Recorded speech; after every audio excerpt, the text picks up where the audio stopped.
Alright listeners, we're back. The difficult second episode.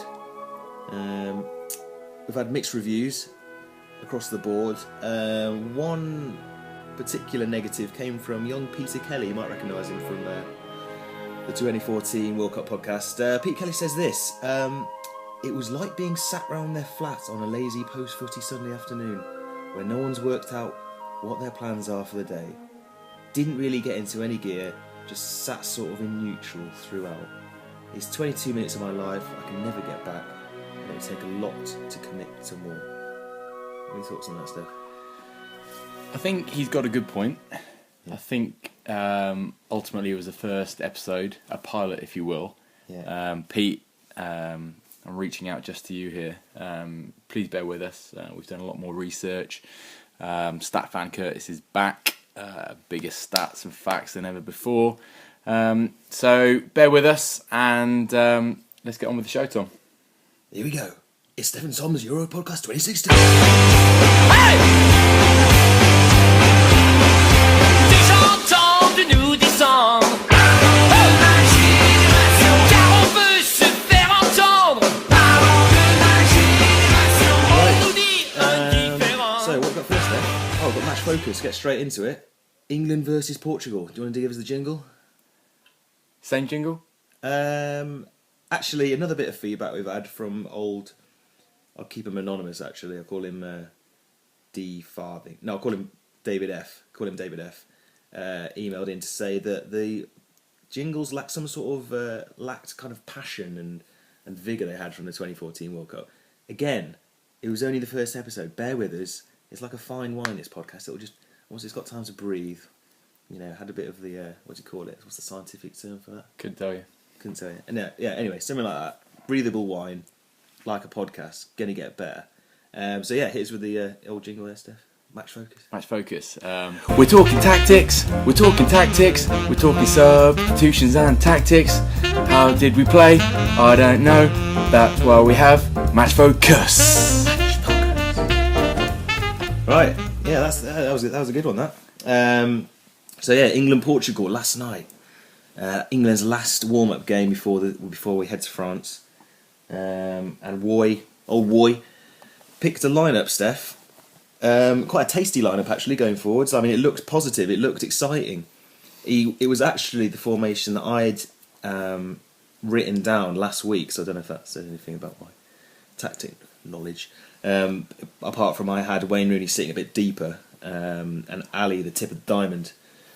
And I felt like I've read a lot about it today. You know, Rooney was pushing up too high and splitting Vardy and Keane a bit too wide, so you know they couldn't prey on their main skills through the centre. I'll be honest with you, Tom. It was actually my birthday for England Portugal, so I didn't watch most of the game. Right. Didn't watch most of it. I caught the last 20 minutes. Yeah. Portugal were down to 10 men. Chris Smalling got the goal. Beyond that, I'm not convinced I can give an accurate analysis on the game. So okay, that's a shame. But we still got the win. And I think ultimately, winning ugly could be a trait of this England team. Yep, it could be.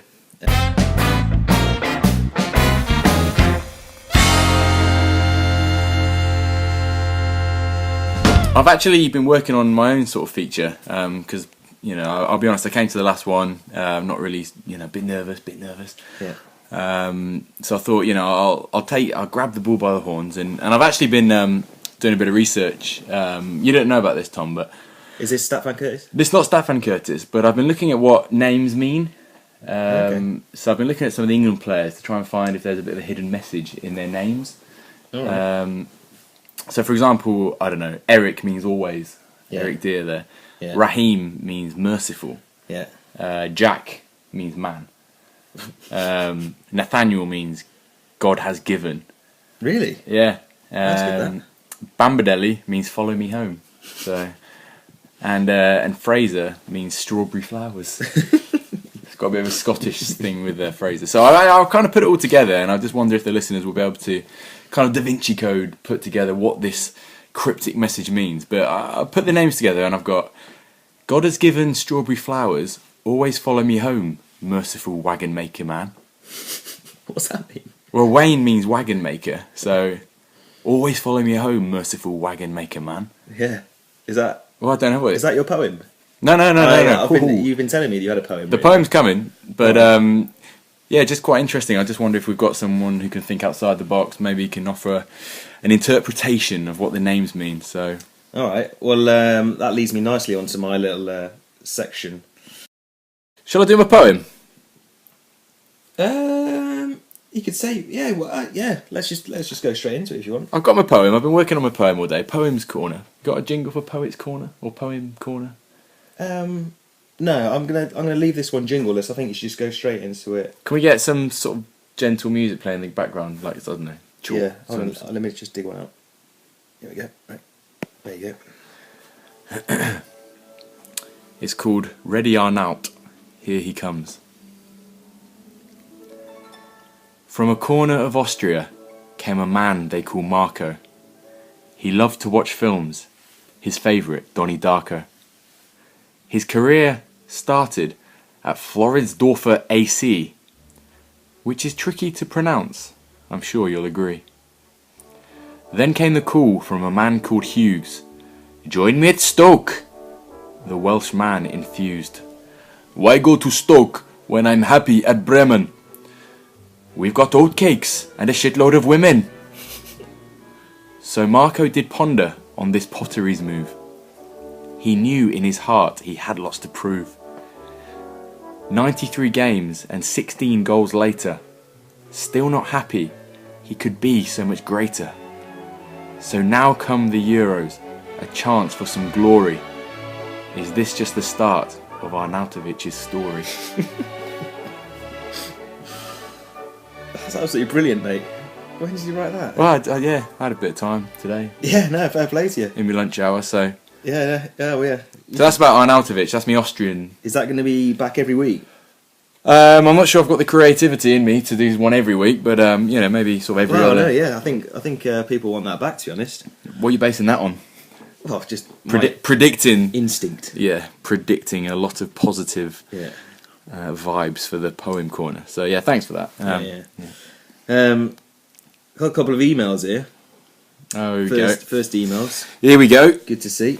The critics. Got to have your critics. Yeah, actually, lots of positive stuff. Actually, young Joseph Richardson from Nottingham emails in to say, "Hey guys, great first pod, and what an assured debut from young Stefan Kurt. Such a warm yet powerful voice. Thanks, Joe. Love your FIFA plans. It sounds like a very worthwhile project. Anyway, on that note, my question is, who do you think is the best FIFA player in the England squad? I think it's Danny Rose. Best of luck, Joseph Richardson, Nottingham. Best FIFA player in the England squad. I'm thinking Bombadeli Ali. I think he's young. No, you're basing that on him actually as a technical player. This is the best FIFA player. What, him holding the controller? No, him playing FIFA? in the game. The best player in the game. Oh, right. I think I always enjoy putting John Stones into a defensive midfield sort of slot, and he pings the long balls. Oh yeah, and you can do some sort of pirouettes with him. Which Stonesy. The big Stones. Yeah. I actually think it's Daniel Sturridge. The Sturridge D. The Sturridge D. He's just got a great left foot, loads of pace. He's absolutely lethal. Right, next email. Young Daniel Hamer emailed. He was a big emailer on the 2014 scene. Hi guys. Same opener. 10 out of 10 effort for the podcast. Looking forward to a pundit review in the coming weeks. Can't promise that'll be back, Dan, but we can try and fit it in. Felt a bit empty after the vending machine start, and I thought I'd try and help by bringing something more substantial to the table. How do you feel about that, Stef? He's mugging you off there. Fair play. Yeah. Alright, here's his stat. Jack Wilshere is somewhat of a controversial selection by Hodgson, but did you know that Leeds United have had 6 managers since Jack Wilshere last completed a full 90 minutes for Arsenal? Regards, Dan. I think I've actually got a better stat around Jack Wilshere and Bombadeli. Bombadeli having signed for Spurs, scored for Spurs, started for England, scored for England. And beat Jack Wilshere's Premier League goal record as well. And he's already beaten Jack Wilshere's Premier League goal record. In the time that Wilshere last played. Yeah. Yeah, sorry to outdo your stat there, Dan, but that one is better, I think you'll agree. treading on Statvan Curtis's toes a little. Yeah. But fine. Sorry, mate. That's to come. And to end the email section on a bit of a sombre note, we were a bit harsh on old Tom Casson last week, weren't we?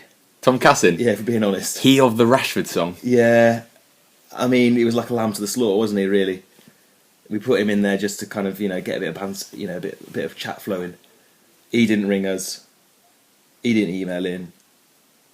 Anyway, he wrote in to say, this is from Tom Casson. Dear to whom it may concern, I would like to officially complain at the way I was treated while appearing on Tom and Stef's Euro 2016 podcast episode 1. I was so excited to listen to the show today, June the 2nd, especially after being an avid listener since Tom Puck's third podcast way back in June 2014, but unfortunately I was let down. I'd like to clarify that I didn't email in saying that I had a song. I certainly didn't request for you to ring me, and I wasn't telling you all day about my song. I was actually really busy drinking. I also didn't like Stefan's reaction to my Marcus Rashford song, which I worked on for over 4 minutes, and feel that this isn't to do with the quality of song, but a personal issue that he has against me, which I'd like resolved. And Stefan, trying to impose some sort of ban on me when your listening figures aren't great, ooh yeah, I said it, wouldn't be wise. I'm more than happy to work with you, apparently because I'm a permanent fixture, both in the future, but feel that certain attitudes need to change. Yours sincerely, Thomas Casson, from Stourport. Stourbridge. Thoughts on that, Steph? Yeah, I think the build-up to the song was pretty intense. You'd been telling me all day Tom Casson had been penning these lyrics. Yeah, I was kind of lying. Yeah. And then it came to it, and it was a disappointment. And ultimately, I take his words on board, and I do think that we should be building some bridges with the fans. With the fans. not even fans. Just with our guests on the show. Yeah, friends. Yeah. Don't mug off friends.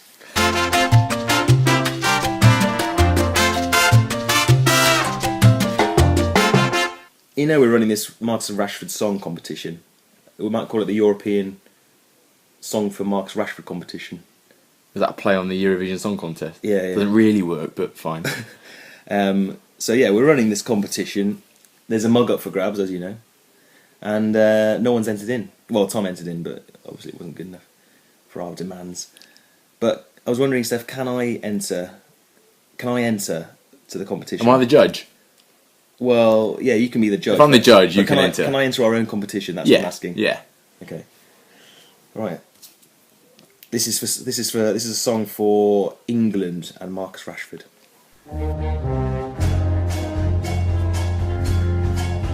Oh yeah, Roy. Oh yeah, Roy, listen to me. Okay, Roy. I've got something for you. Check out the England team tonight. We've got the players to set the world alight. We're heading to the Euros, gonna do it right. And the 3 lines are gonna bring the fight.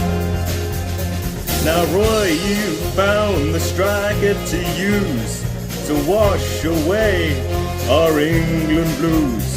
It's not Keane, Bombardelli, Vardy or Klein. There's only one player who's gonna shine.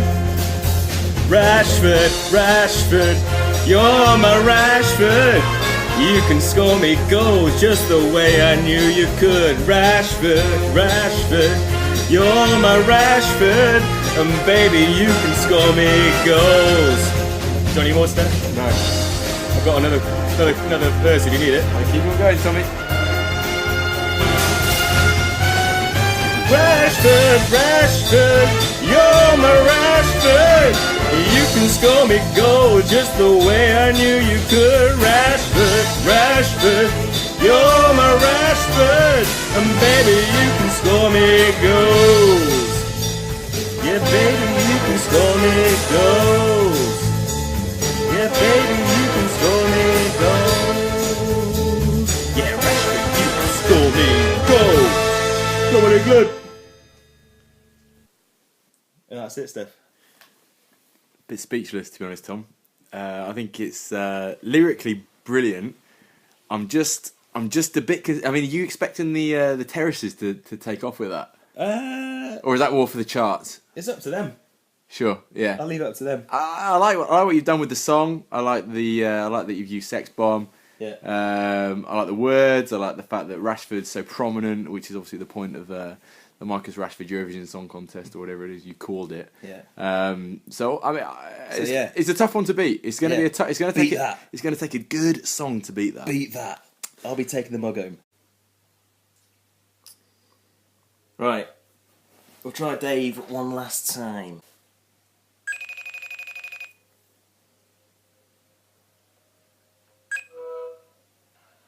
Hello? Hi, is that Dave Farthing? Yeah, speaking. Hi, Dave. You're our international correspondent on Tom and Stef's European podcast. How are you, mate? Oh, fantastic. Good to hear from you boys. I'm glad you finally How's it picked going up. back there? Huh? Yeah, no, sorry. There's been some technical issues. Sure. What can you tell us about the atmosphere out in Holland at the minute? Is everyone excited about the Euros? Yeah, it's raucous on the streets, mate. It's a little bit quieter than I would have thought, but there's people here in their 10s and 20s, and it's Yeah. people are looking forward to it. Dave, who do you think is going to win the Euros, in your opinion? At the minute, I have a soft spot for the Republic of Ireland. Republic of Ireland? You crazy? No one's focusing on them. They're managed by a couple of psychopaths, and I feel like that's going to push them on to levels that no other country is going to reach. What, you reckon? Do you think they might be able to replicate the crazy gang of Wimbledon, maybe? Okay. Hi, Dave. Stefan here from the Tom and Stef European podcast. Hope all's well with you. Just interested to hear your thoughts on news filtering through today that Arsenal have made a bid for Jamie Vardy. How do you think that might affect his preparation? If that's true, that's absolutely mental. It is true. Firstly. It's true. BBC Sport reporting on it. Is that actually true? £20 million, David. I thought you had your finger on the pulse, mate. Why is your finger not on the pulse, David? Some stories take a while to get out here with time difference and whatnot. Yeah. You're ahead, aren't you? If that is, I'm not sure that's how it. Anyway, let's not get into science here. Science. Well, Just give us an opinion, Dave. Core, to be honest. We've shocked him Look, so we're much. just going to talk about the Dutch football team. I hope it doesn't affect the lad because he's had a wonderful season, and if he does go to Arsenal, he's a fool. Yeah, that's what I said. That's all I have to say on it. I don't want to comment anymore on that. It's bollocks. All right, Dave. Thanks very much. We'll be back in a few days to get more thoughts from Holland. I hope you have a good evening, mate. No problem. Thanks. It's a pleasure. It's a pleasure to be part of the project. Oh, in fact, I'll just say this last thing, Dave. We have opened up the Rashford song competition to employees of the podcast now. So if you want to enter the Rashford Song Contest, the European Song for Rashford contest, feel free to ring in or email your song in, and we'll sing it out. Expect a rendition on the next call. Brilliant. Thanks very much, Dave. I'll speak to you soon. All right, bye, fellas. Bye.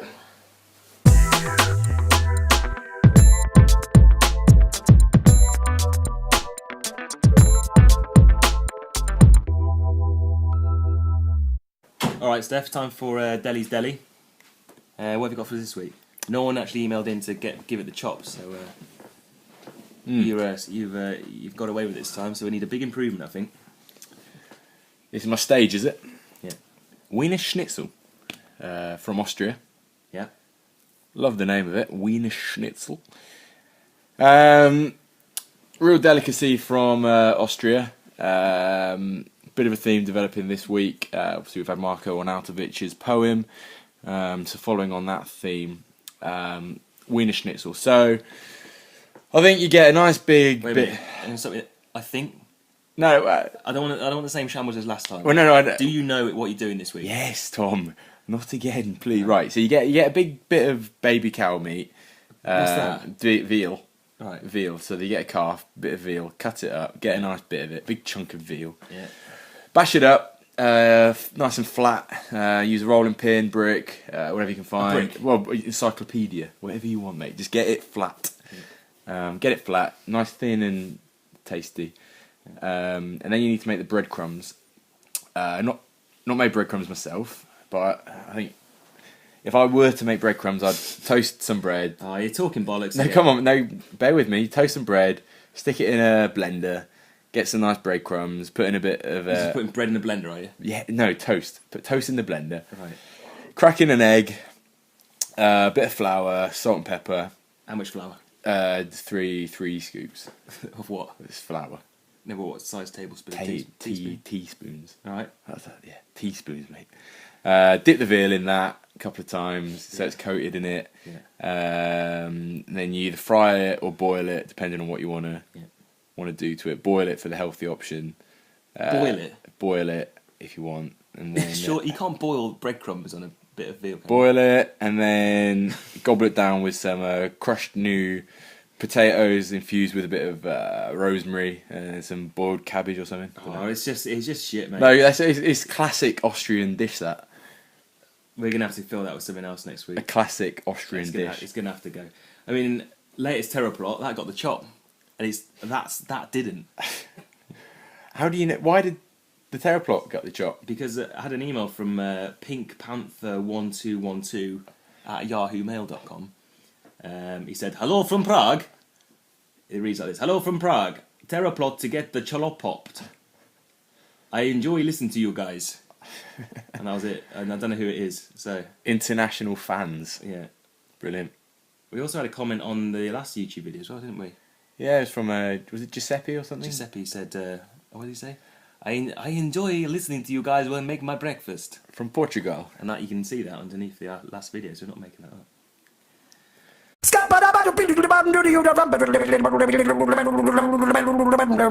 He's a stock fan. Curtis. In 1386, Fucking hell. French officials executed a pig in public. He was charged with eating an infant. This is... What's that got to do with it? Well, come no, whoa, because I've been getting a bit of flack for this, but I'll tell you my thinking for here. Euros is in France. Pigs' bladders used to be footballs, so if you're asking, I think it's so weak. Yeah, but no, come on, because the pig was arrested, Yeah. he was imprisoned, he was tried and found guilty Yeah. for eating a child. I mean, that's brilliant. No, hang on. The pig was tried. Yeah, they How did he defend himself? well, he oinked. He went. One oink for yes, one oink for no. He understood that. Well, He yes, understood that. clearly, because he was found guilty. Didn't defend himself. Could be the end of the podcast here, I think. Pigs in court. Yeah.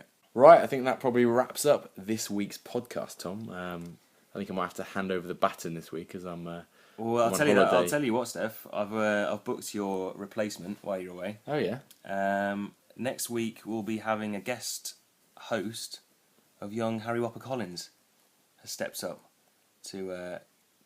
So that'll be an interesting one, won't it? Yeah, good luck to him. Full of banter, no doubt. Lols, jokes. He's a good chef, so hopefully Deli's Deli gets the respect it deserves. the respect it does deserve. Yeah.